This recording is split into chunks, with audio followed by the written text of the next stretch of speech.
With Parshas Toldos, we meet not only two different personalities, but two diametrically opposed forces in Yaakov Avinu and Esav HaRasha.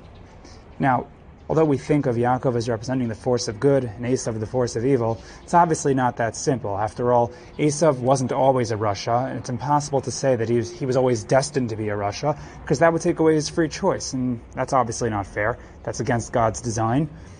And in Yitzchak's eyes, Esav couldn't have been all that bad, so whatever we're going to say about Esav, we have to understand how he got to where he was.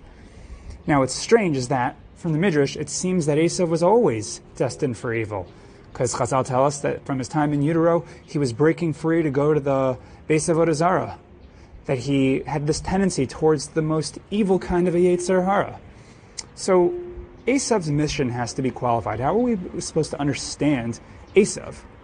What's also interesting is that Chazal also tell us, Rashi quotes this, that until the two individuals, Yaakov and Esav, grew up, their personality traits were hardly discernible, which leads us to believe that whatever was happening in utero was a sign, a deeper sign of who these individuals would eventually be.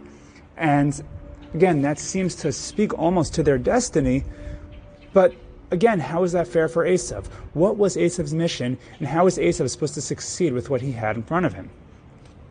Now, when eventually they did grow up, the pasuk tells us as follows: "Vayigdalu hana'arim vayhi Esav ish yodeat sayir ish sadeh," which is classically understood to mean that Esav was a person who was really good at trapping, and he was a man of the field. So that means that either he was a hunter, but also, in a figurative sense, he was good at speaking. He wasn't so refined, but he had a crafty way about him, and he was able to trap people with his mouth, just like he might have done to his own father Yitzchak.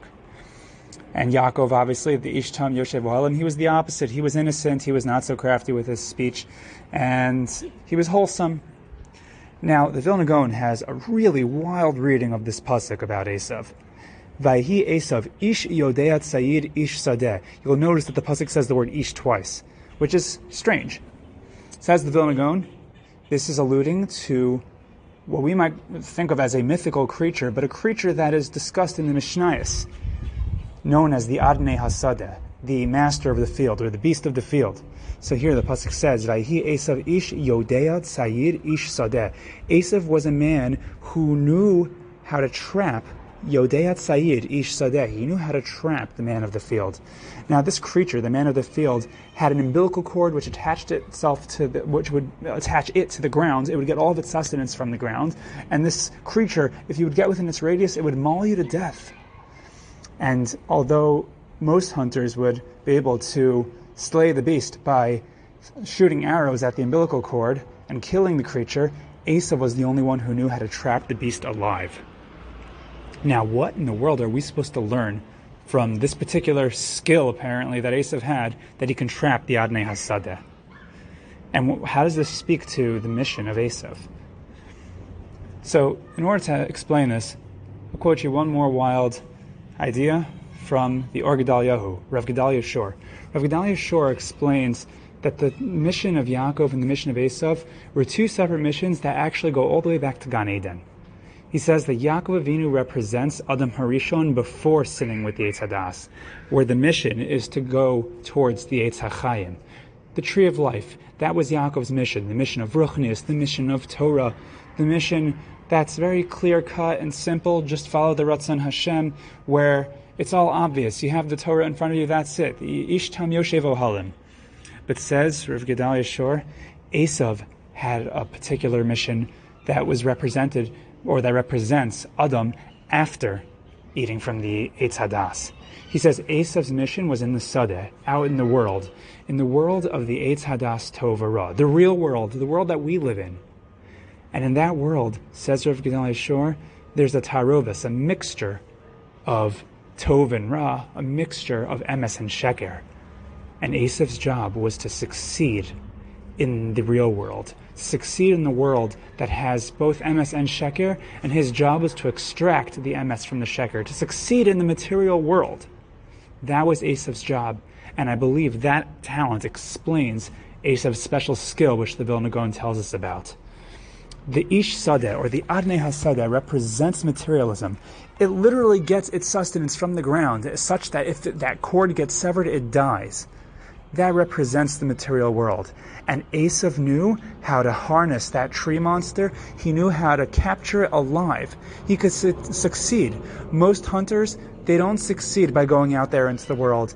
They go into the material world, and that material world consumes them and mauls them to death. And the only way to succeed is to completely cut it off, to kill it, and to isolate yourself and just live a life of ruchnius. And that was originally what Yaakov Avinu was supposed to do.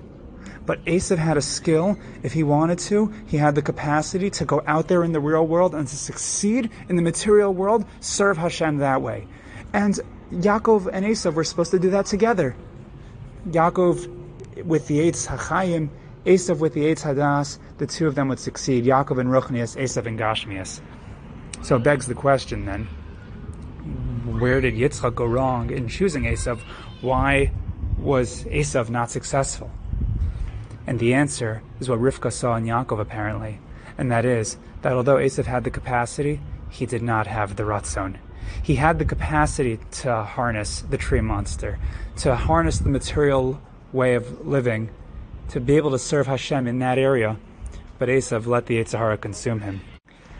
And even though this would obviously be a challenge for Yaakov Avinu, who did not know the trapping of the man of the field, he was an Ish Tam, but eventually Yaakov would have to pick up the mission for both Yaakov and Esav. But he could do it because he had the ratzon to serve Hashem. As long as you have that, it doesn't matter if you're in the tents, it doesn't matter if you're in the field. You will be able to succeed in serving Hashem. You'll be able to harness the tree monster and serve Hashem, even in the field.